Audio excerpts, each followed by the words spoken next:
So we left the Marshall Islands and went down to New Zealand to prepare to go to French Polynesia, where they were also testing nuclear weapons. And the French government was so worried and scared by this that we were bringing now a slightly larger boat to protest their program, that they, in New Zealand, planted bombs on it, blew it up, thereby killing our photographer Fernando Pereira and sinking the Rainbow Warrior. That was certainly a tough time. The French agents were caught 2 days later, and within a month the French government had to admit that it was an act of state-sponsored terrorism. And that was that. I mean, when the bombs went off, I was in my cabin sleeping. It happened at 11:45 at night.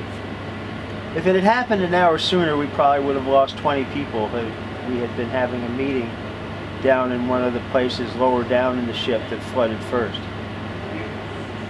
So it was really, the French showed absolutely no concern for the number of people they killed when they bombed the boat. And to this day, that's what I believe. Fernando was the only crew member on the boat with 2 children, and they certainly suffered by having their father murdered when they were, I think it was 5 and 8 years old. Very, very hard for them to understand.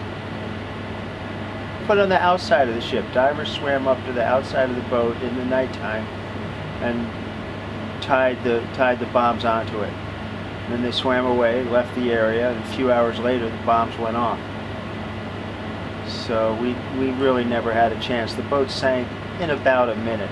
It was 90% sunk. Fortunately, we were tied to the dock, so for most of us it was just a matter of getting off on the dock and standing there and watching the boat go down.